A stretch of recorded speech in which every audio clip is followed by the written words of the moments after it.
Joining me today is Maria Lozito, who is running for the New Hampshire State Senate in District 5. Maria, I want to continue the conversation. I want to focus on the healthcare issues. At the end of the next biennium, we may even be signaled sort of in the budget setup, the state's going to have to continue to decide to continue to fund the Medicaid expansion or not. And so that seems to me a big sort of health-related issue. The other big one is the opioid crisis. That's something that nobody really saw 10, 15 years ago, 5 years ago, but it's here. And I think there's a path that the state's on. But I want to get your sort of sense of how what you bring, your thought process to both of those issues. And whichever one you want to take first, we'll leave the balance for the other. Okay. Let's start with the Medicaid, okay? I think this state did a brilliant job of arranging for the Medicaid expansion because the state's not paying for it.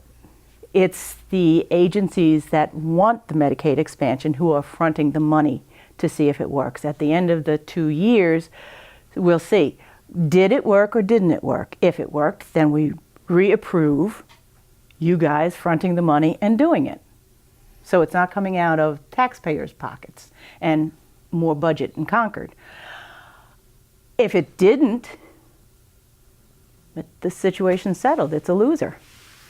So basically the current structure where hospitals and organizations that rely on that fund the 5% of the state's contribution, and then the federal government kicks in the other 95%. We hope. And so, I mean, I'm assuming that the federal government will continue to kick in there. I think they go to 90% at some point. Yeah. But if that mechanism works, you would say, let's keep this for another 2 years? Absolutely. Absolutely.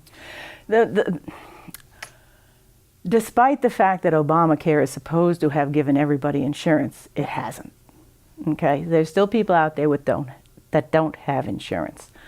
And almost everybody at some point needs health care. You know, accidents happen, illnesses happen, chronic conditions happen. You got to get covered. Now, I know that the law says the hospital can't turn people away, and indeed it shouldn't.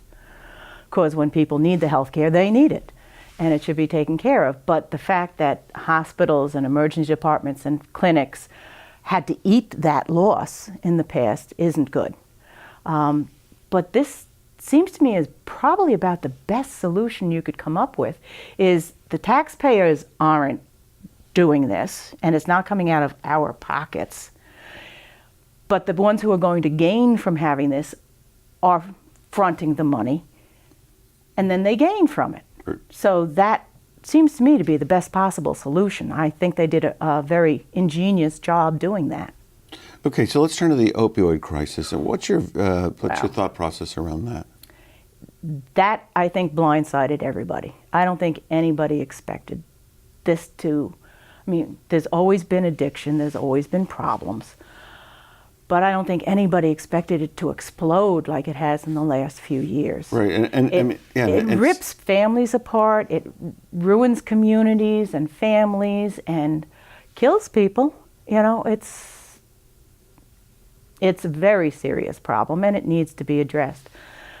How to best address it? That's not an easy thing because addiction is very rough. Whether you're addicted to the alcohol or to the drugs or whatever you're addicted to, addiction is very hard to deal with. So do you view this as more of a medical or more of a law enforcement? Oh, I think it's more of medical and preventive and education than it is law enforcement. But a lot of times the people who are addicted get the money to do their addiction through breaking the law, and that has to be controlled too. Mm-hmm. I mean, if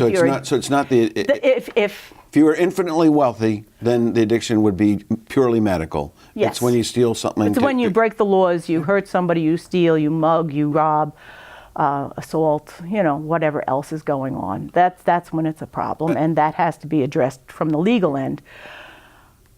education, I think, and preventing the addiction is going to be the best that we can do, because once you are addicted, it's very hard to get off of whatever you're addicted to. And for the rest of your life, you have that weakness and that tendency. Look how many people who are alcoholics get on the wagon, they're dry for years, and then all of a sudden they fall off. Same thing happens with the drugs.